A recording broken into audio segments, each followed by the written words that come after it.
Hey, it's Naftali. Here's a story from the deadlines, quotas, and stress section of the book. This story is called The Illusion of the Screaming Boss.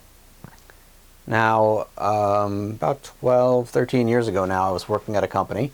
I was a director of software development, had a bunch of people working for me, and at some point, my boss, who was the chief technology officer, who reported to the president, sent me and the other directors an email, said that the president had now said that all of us directors needed to carry a BlackBerry. It dates the story, right? 2008. We all needed to carry a BlackBerry and be available 24/7.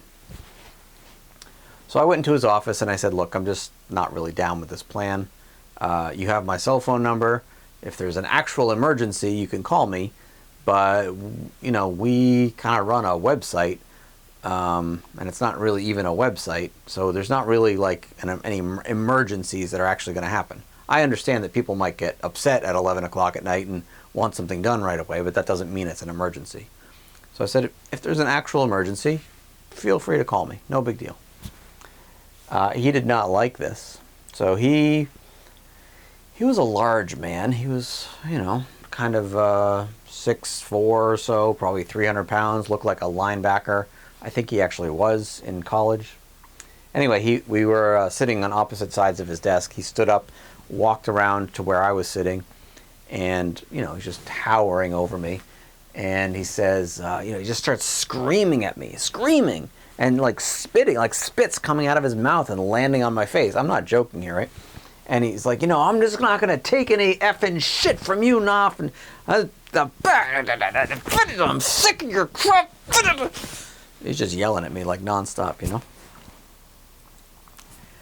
And I'm just sitting there and I'm thinking, I'm really trying to take this seriously as I should, I suppose. But, you know, I said to him, I said in my head, like, you know, if you're going to hit me, it's probably not going to end well, but for either of us. But short of that, what do you think yelling is going to do to me?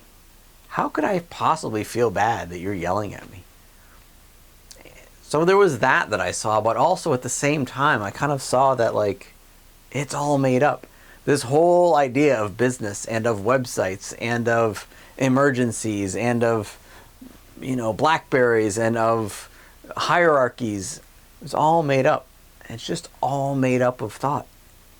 And I just saw that in the moment. Like, this was long before I was even kind of studying or teaching this stuff. Like, it just popped, it just showed up. I was like, this is all, it's like a giant big Alice in Wonderland story, you know?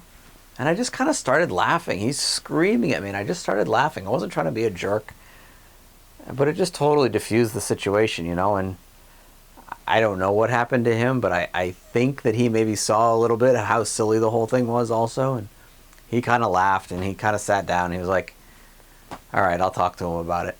And, you know, long story short, everybody changed their mind. We didn't have to do this 24/7 thing, and it was all fine, right? So I don't even know. I don't even know what the moral of the story is, but just don't believe everything you see. Don't believe everything you hear. Realize that stress comes from you. Happiness, laughter, joy, levity, everything comes from you, not from anything going on outside. All right? So with that, I'll see you on the next one. Cheers.